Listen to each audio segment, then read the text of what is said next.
আসসালামু আলাইকুম। Hello everyone, কেমন আছেন সবাই? আলহামদুলিল্লাহ, আমিও ভালো আছি। আজকে আমি ছোট মাছের চচ্চড়ি করে দেখাবো। ছোট মাছের চচ্চড়ি রান্নার সেরা রেসিপিটাই আজকে আমি শেয়ার করব। আশা করছি নতুন পুরাতন সবারই কাজে লাগবে। আমরা অনেকেই ছোট মাছ খেতে পছন্দ করি। তার মধ্যে সবচেয়ে সেরা মাছ হচ্ছে এই মলা মাছ, এবং রান্না করা খুবই সহজ। আশা করব আমার এই রেসিপিটা আপনাদের কাছে ভালো লাগবে।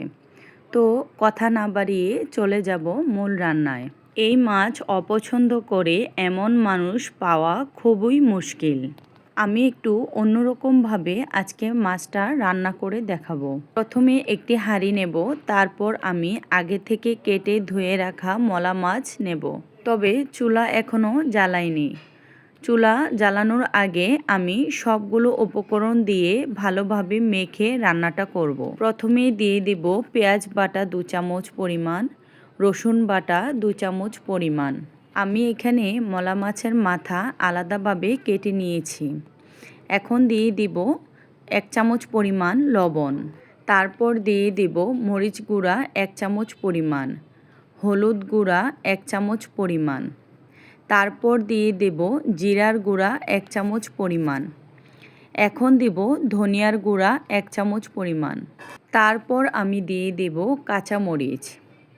কাঁচামরিচ দেওয়ার পর আমি পেঁয়াজ কুচি একটু হাতে থেতু করে দেব। ছোট মাছের চচ্চড়িতে পেঁয়াজের পরিমাণটা একটু বেশিই দিতে হয়। এখন দিয়ে দেব রান্নার তেল। আপনারা চাইলে যে কোনো ছোট মাছ এই প্রসেসে রান্না করতে পারবেন। এখন সবগুলো উপকরণ হাতে আমি ভালোভাবে মেখে নেব। এখন আলতো হাতে আমি মাছগুলো মেখে নেব। মাছ কিন্তু কষলে মেশানো যাবে না, এতে করে মাছ ভেঙে যাবে।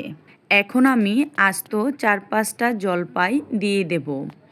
জলপাইগুলো আমি ডিপ ফ্রিজে রেখে দিয়েছিলাম। এখন আমি পানি দিব। পানির পরিমাণটা বুঝে দিতে হবে। এখন মিডিয়াম আঁচে আমি চুলা অন করে দেব।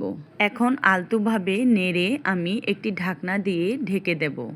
এভাবে 10 মিনিট রান্না করব। 10 মিনিট পর ফিরে এলাম। এখন আমি আবারও আলতোভাবে নেড়ে দেব। আবারও একটু নেড়ে চেড়ে আবার ঢাকনা দিয়ে ঢেকে দেব। ছোট মাছ রান্না করার সময় বেশি নাড়াচাড়া করা যাবে না, এতে করে মাছগুলো ভেঙে যাওয়ার সম্ভাবনা থাকে। এখন আমি ঢাকনা তুলে আরও কিছুক্ষণ রান্না করব। আমি ছোট মাছের চচ্চড়িতে ঝোলের পরিমাণটা একটু বেশি রাখব। এই পর্যায়ে এসে লবণটা চেক করে নেব। এখন দিয়ে দেব ধনিয়া পাতা কুচি। ছোট মাছ রান্নায় ধনিয়া পাতা দিলে রান্নার স্বাদ দ্বিগুণ বেড়ে যায়। এভাবে ছোট মাছ রান্না করলে খেতে ভীষণ ভালো লাগে।